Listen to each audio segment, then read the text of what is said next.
morning. So I am just out here on our last day of camping. We are in the Bow Valley Provincial Park. We are in the Willow Rock campground. And the last few years, we've been kind of into the wild edibles and the medicinal plants that one can find. So I'm just going to walk around, show you guys a few of the plants that we found. So I'm just walking along here. Nice little campground. But I'm down in the marshier area, and as you can see, there are lots and lots of willows around. Let me just get a back shot here. Behind me, you can see the willows. And yeah, I want to show you one right here. Make sure I don't get my fingers in the way.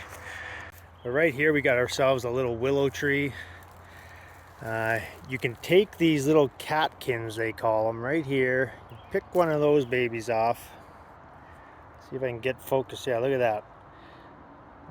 That there is an edible item. So right there, just gonna chew on that, and it's actually sweet. It's got a sweet kind of flavor to it, and quite enjoyable. This plant, as you may know, it has the properties of the aspirin, so salicylic acid. Probably not saying that correctly. I tried practicing it. I'm probably never going to be able to say it. But if you have ailments where you're on a trail and you recognize the willow tree, I mean, it makes sense to maybe have some tea where you take the bark, the leaves, the little catkins here that you can actually boil them in water and make a tea, or you could simply eat some of these. They're quite enjoyable, and I like them. And but that's just one plant that we found that's a willow tree that's medicinal in this campground. And there's a few others I can show you. So here's another plant. This is the Prairie Crocus. This is not an edible plant, but apparently the indigenous peoples would grind this up and turn it into like a paste. And if you had muscle pain or joint pain, you could spread this over the area, and apparently it will help alleviate the pain. So that's a good thing to know as well. And I just noticed right beside it here, we have some little berries. I don't know if I can get in there, right there. These are actually, let me just see if I can get that to focus better. Yeah, it's not really focused. Right there. These are called bear berries. Now those little flowers on there are actually quite edible, and they are so sweet, they're actually quite yummy. Another plant that is totally edible in this area. So here's another patch of bear berries. Just kind of getting in on them. But man, if you were to grab a little handful of those and just sprinkle them over your yogurt, or yogurt and berries, and some of these bear berries, they are just really tasty. You would like them. It's like, I don't know, it's like a little burst of honey or something, but they're very sweet. Apparently once they get grown into an actual berry, the berry itself isn't as good for some reason, but certainly a food that a person could survive on, at least partially, with a bunch of other edibles around here. But this is just yet another plant in this area that is an edible. And just a few feet down from the bearberry, we have ourselves some wild strawberries, and there's actually quite a few of them around here. There's a whole patch of them here, and I know there's another patch I saw back there, but eventually these will be little strawberries.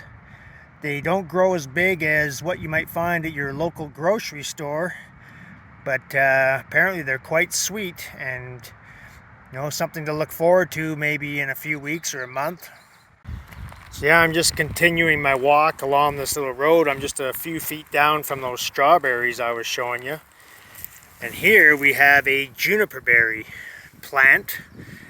And I just wanted to show you, if you look right on the ends here, Let me just get a better picture here, but if you were to pick these little tips off,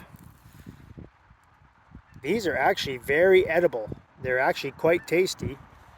And man, if you were to pick a whole bunch of them and toss them in with your regular salad, they're actually quite tasty. They're kind of lemony, and I actually enjoy them a lot. They're tasty. The Juniper Berry, which is a little further over here, you can see one right there. Now this one is not ripe. These ones probably won't be ripe till the end of the summer. The thing about juniper berries is they have an 18-month life cycle, so these things have probably been here all winter long, and they're probably entering the last 6 months of their cycle right now. But we want them to be ripe, we want them to be dark purple, and then we'll pick a couple of buckets full. Here's a whole bunch more juniper berries. Not quite ripe, but they will get there. So I know there's an area called Barrier Lake, which is in the Kananaskis area. Another area down by Turner Valley in the Blue Rock Wilderness area. Last year when we were there, there was lots and lots of these, and they were all ripe, so hopefully we didn't miss the chance to harvest some of those. But juniper berry, I love the taste of them. When they're ripe, I actually like them. I wouldn't eat a pile of them, but little nibble here and there, and they are quite good. So what we got here is a wild rose plant. I'm just going to try and get a little closer here. The one thing you can notice is on the plant itself, it's got quite a few little spines on it. I don't know if you can get those, but there, oh yeah, there we go. Like, those things are pretty prickly.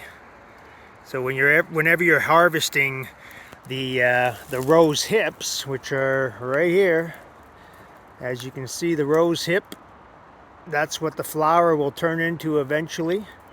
And these things actually weather quite well over the winter time. You can actually still eat this thing. It's almost kind of dehydrated at this point, but this has a bunch of seeds in it, and people have eaten those seeds, but you should probably take the seeds out. Apparently they can cause digestive issues, and because they have little barbs on them or something. There's definitely one thing about being out here in May. It's been pretty dry, and there are no bugs out here. I've been walking around for about an hour, haven't seen a mosquito, haven't seen a fly. It's actually been great. The weekend, even in the evening, we only saw mosquitoes maybe for a brief period of time, but I'm not even sure they are the biting mosquitoes. Like, we only saw a few. But, you know, we had our citronella candles out just in case, and we also have our Thai essential oils that we call Don't Bug Me. Make sure I get that in there. It's our proprietary blend of cedarwood and patchouli, citronella, eucalyptus lemon, and this is what we use. It is an all-natural bug repellent.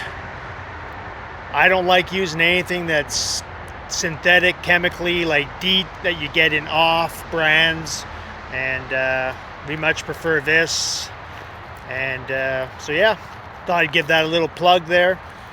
If you'd like to get some, you can just go to our site at thaiessentialoils.ca and get yourself a little bit of that. So I think you'll like it a lot. It's a pretty good product, and I think you'll find it works just as well as any other product on the market. And it's all natural and no chemicals. So yeah, there's a lot of wildlife around here, and I was only a few feet from that wild rose plant that I was showing you, and I noticed this little bird's nest. It's not in the best place. It's only a few feet off the ground, so not sure if the birds picked the prime spot to put their nest, but check it out. So yeah, here's that little nest I was telling you about. Yeah, check it out. Nothing in there right now, but seems kind of a really weird spot for a bird to put its nest, considering, you know, it's pretty close to the ground. So yeah, I'm still walking around in the campground here. I thought it'd be interesting to mention that just a few days before I got here, this entire loop that I'm standing on was closed, as there was a grizzly bear basically making its home in here. So apparently they trapped it and moved it off to the Kananaskis area. But I do have my bear spray. We have seen a couple of bears. They were brown bears. So yeah, it's always good to protect yourself, have that bear spray ready, because you just never know. So I think this is a plant that most people would be familiar with.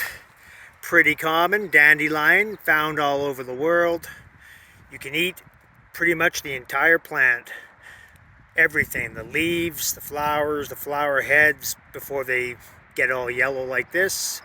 And the roots, you've probably heard of dandelion root. This is a wild edible that you literally can find anywhere, and they are just millions and millions and millions of them everywhere you go. And so, yeah, there's an abundance of them. They're a little bitter as they get older in their lifespan, but mixed in a smoothie or mixed maybe with some other greens like spinach. Yeah, if you're in need of some food and nutritious, let's face it, nutrition is one of the primary reasons to eat wild edibles, as when you're out here harvesting, none of this land has been depleted of its nutritional value, and so you're getting top-notch quality nutrition. It's always a good thing to add a few wild edibles to your diet. No pesticides, no herbicides. Just kind of showing you guys a bunch more willows down here. Like, there's just thousands upon thousands of willow trees down in here. Even the pine trees have edible items, the little catkins, as I call them. You can eat those on the pine tree as well, and I'm going to show you one right now that I've eaten quite a few of already. So here is a pine tree, and you can see right there, that is what I believe is called the, let me get over here, which is the catkin. Eventually that will become the acorn, which you can eat eventually. You can eat the seeds, but when they're at this stage, you can actually eat them, and they're not bad. I actually enjoy them. They have kind of a lemony flavor to them. You could put a handful of these over top of a salad, and they're actually quite good and obviously very nutritious. So here's another thing that you can actually eat. If you look, this is, I believe, it's in the pine family. It'd probably be a fir, but you can pick these little tips off. These things right here. Let me just see. Yeah, like, look at that. This one's actually pretty small, but you can eat them. They're actually quite tasty. And you know, if you're starving, you're on the trail, and you need a little snack, those are in abundance at this time of year, and you can eat them. So as you can see, this campground has a remarkable amount of wilds that I was actually pretty surprised, just the amount and the abundance of it just in one little area.